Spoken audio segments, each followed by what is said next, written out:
In this lecture, we're going to start talking about photosynthesis and focus on the light reactions. Um, but before we get into that, I want to give a little context as to how we think about plant growth and allocation of resources in plant ecophysiology. And so that's that first point here is carbon budgets. So let's talk briefly about carbon budgets before we get into the light reactions.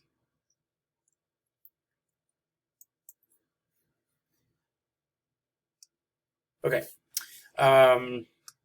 so thinking about carbon budgets, and I guess what I really want to talk about is kind of give you some justification for why we use carbon as a budgeting tool versus other components of plants. So if we think about the tissue of plants, we think of several main elements that might be in plant tissue. So the first two that we might think of are hydrogen and oxygen.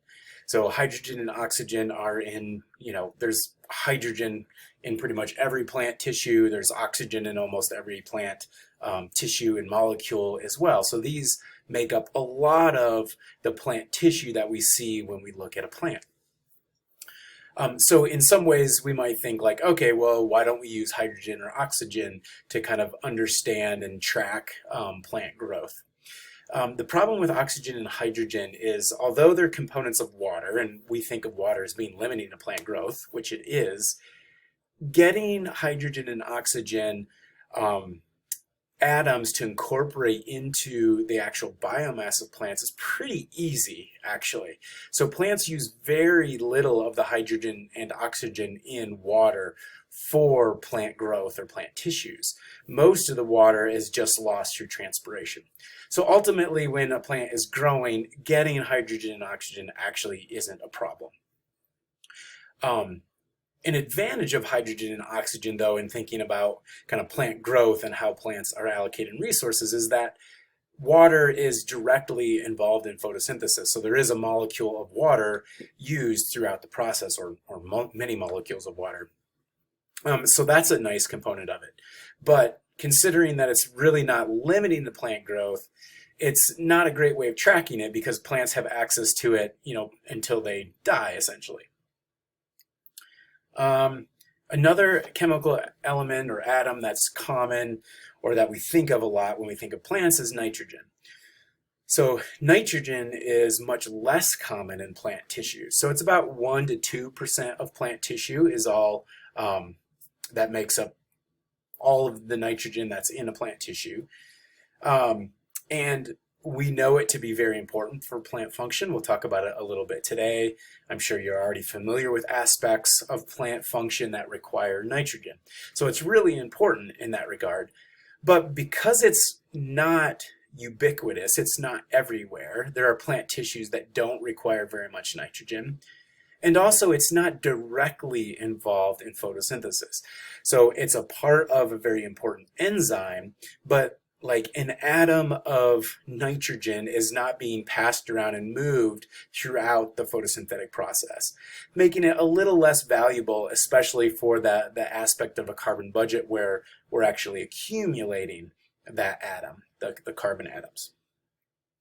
So then carbon would be probably another atom that we think of very commonly when we think of plant tissues.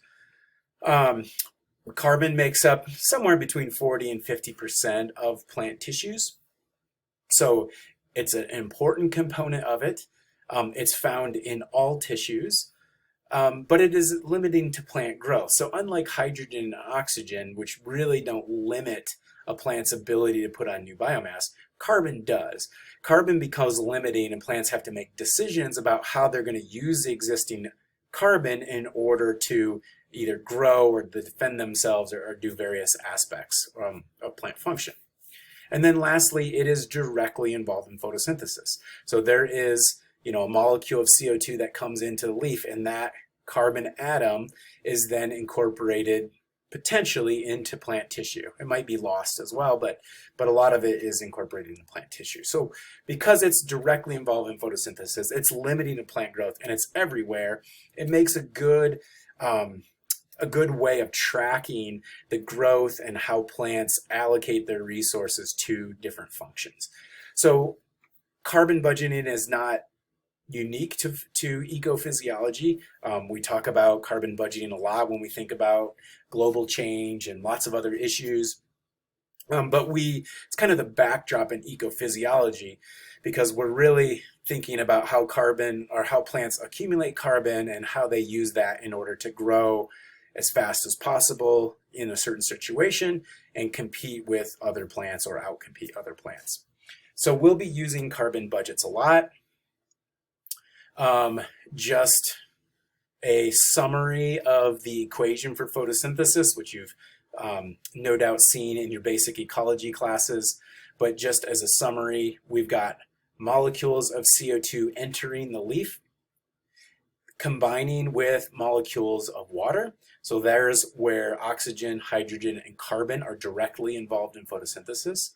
And the product of many different steps is a carbohydrate, a simple carbohydrate here. This would be glucose. And you can see a glucose molecule is got carbon, hydrogen, and oxygen in it. And then the process of photosynthesis releases oxygen. So that's our general equation for photosynthesis. And this glucose molecule is kind of the basis for everything else in plant. It's a source of energy. It's a source of a carbon skeleton for building biomass. And so that's kind of, after photosynthesis, that's where everything starts. So just thinking about a carbon budget very briefly, just to, again, kind of to set the stage, not to really get into this too much, is this process of photosynthesis that we're going to talk about more today and in the coming weeks leads to this pool of carbon in the plants. So we can think about that as being that pool of glucose molecules. And then plants might lose some of the carbon through damage or through respiration that it has to utilize for energy, but the leftover pool of carbon then can be used for a wide range of processes.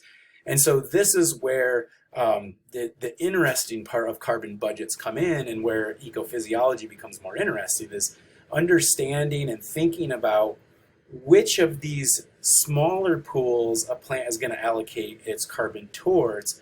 Really helps us understand how plants grow under certain situations, so kind of their growth strategies.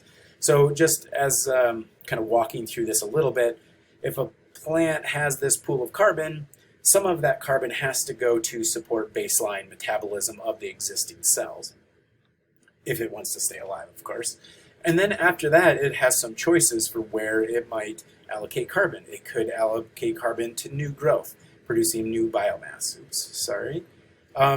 Maintenance of existing tissues. So there can be damage to membranes or proteins that have to be repaired in order to maintain function. Defenses, so plant might produce either physical or chemical defenses. Stress tolerance, just tolerating drought or heat waves, carries some carbon expenditures or carbon costs. Or reproduction, a plant, if it's got lots of carbon left over, or if it wants to reproduce, then it can allocate carbon towards that particular function. But of course, like at least most of us in thinking about our financial budget, we get a certain amount of money per month, and we have to make hard decisions sometimes about how we're going to allocate that money. Similar to the majority of plants, they don't have endless carbon, and so they have to make some difficult decisions, so to speak, as to how they're going to allocate carbon in order to grow best in that particular environment. And so that's what we'll kind of be thinking about. I'll mention carbon budgets or the cost of carbon a lot throughout the semester. And so it's always within the context of this carbon budgeting scenario. So I think that's all I've got for carbon budgets. At the end of each little section that I talk about, I'll try to include a term/concepts slide. So if you go through these terms and concepts and you can understand them and explain them well, then you're understanding the material and you'll be in good shape for this class. So just in this case, we're just thinking about carbon budgets and generally what that actually means to a plant. know the elemental composition that of a plant that I gave you, and then carbon assimilation and carbon up. I actually don't know why that's on here. Ignore that. We're going to talk about that next. So we'll get into that here in a second.